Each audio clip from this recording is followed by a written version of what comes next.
Hi everyone, this is Elizabeth at craftsbyhappystamper.com. Thanks for joining me today. If you didn't get to this link video from my blog, then please follow the link below to go check out the rest of the Team Stamp It blog hop that this is a part of. Today I'm sharing this Sunburst or Starburst card for you, and I used a Mother's Day sentiment.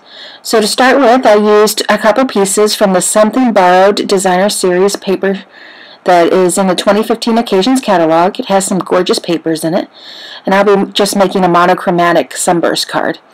On the back of my Designer Series paper swatches, I put the coordinating colors, but for this one it's pretty easy, which is Whisper White and Sahara Sand. So the first thing we need is 4 pieces of 1.5 by 4 inch cardstock, and then I use my trimmer to cut them on the diagonal. Now once you have your 4 pieces cut on the diagonal, then you can arrange them into whatever pattern you like. And I just used an alternating pattern. And the small pointy end of each piece should go down towards the center, obviously. And then you can piece together the large parts at the top. So for some reason I decided to go about it a complicated way, but I made it more complicated than it needs to be. So I took a scrap piece of 5 inch by 2 3/4 inch scrap paper. I marked the center line, and now I'm just covering the entire thing with a glue stick. And you can use snail if you prefer. I sped up the video at this part so you didn't have to watch my slow motion process. I didn't realize how slow I am at making cards until I started filming them. But now I'm just putting the Something Borrowed Designer Series paper, lining it up on the scrap piece of paper. And the scrap piece of paper is going to be completely covered, so that's why you can use any piece of scrap paper. It could have been black, it could have been neon green, it doesn't matter, because it's going to be completely covered. And once you're done, all you do is flip it over and use your favorite paper snips to cut off the excess that's hanging off the edges. So that's what I'm doing here, is just cutting off the excess, and I love this paper so much. It's a shame that I have to waste a little bit for this design, but it is what it is, I suppose. And once you finish cutting the last piece, that's it. Your Sunburst is completely done, and then you just have to design the rest of the card for your sentiment. So what I did next was I took that 5 inch by 2 3/4 inch and taped it to a piece that's 5 inch by 3 3/4 inch. And that gives you a little piece hanging underneath the Sunburst in order for your sentiment or whatever else you want to put there. For a little twist on this card, I decided to use some of the white jupe ribbon that's available in the 2015 Occasions catalog. I hadn't used this ribbon before, and it's quite an interesting feel to it. It's a little thicker than I really wanted, but I thought that I could play with it a little and get it to work for me in this instance. You can see me testing it out there, seeing if it will actually work. So I try to use snail to keep it down, even though I know that snail's not good for ribbon, but I just wanted it to try something quick, and later I will go back and actually add glue dots, because that works much better. So now you see me adding a glue dot to the top of the centerpiece and to the top of the bottom, and then I fold it over the top so that it looks like it's pinched. So I did that for the top and the bottom, and you can see now it's folded over, and I use glue dots to keep it that way. Now I'm going to use one of the embellishments from the Something Borrowed.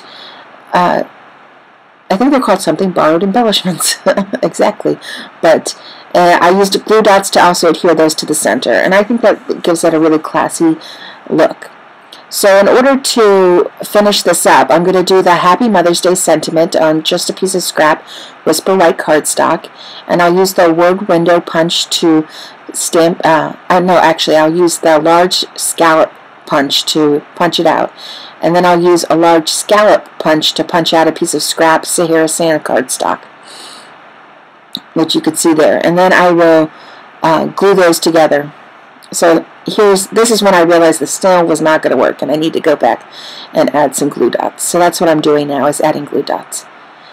This ribbon is a very interesting texture. It kind of frays a little, so you need to be careful with how you cut it, when you cut it. And once I had those adhered properly, I didn't worry about cutting off the excess. I just glued everything down to a piece of a mat, a Sahara Sand mat, which is 5 1/4 by 4 inches. So once it's down completely, I can put it on my Whisper White card base, which is a traditional 5.5 by 4 1/4. So that's what I'm doing now. I like to use a lot of liquid glue. The reason why I use liquid glue with my layers is because I think it gives you a little bit of wiggle room, so you can, a little bit of time to wiggle it and get them lined up exactly right, because I am OCD like that. It's important to me to have them lined up as best as possible. So then I just glued my sentiment to the scalloped hair sand, and I'm going to use dimensionals to pop it up, which is what I'm doing right now. And then that's basically it. That's the entire card. It's a pretty quick card. I did speed up this video, but the entire video was only 11 minutes before I decided to speed up parts because I am pretty slow, evidently. And that's it. This is the finished card. It's a Happy Mother's Day card. I did another similar one that says Happy Anniversary. I think this is a very classy looking card. So thank you for joining me, and if you haven't clicked on the link to my blog below, it gives a complete list of supplies that I used. And you can, when you go to my link, you'll notice that this is part of the Team Stamp It Mother's Day themed blog hop. So you can click on the next person or the previous person from my blog and follow along in the blog hop. I think that you'll find that they did some great things. So if you like this video, please give it a thumbs up, and if you haven't subscribed yet, I would love to have you subscribe to my YouTube channel as well as my blog. Thank you very much.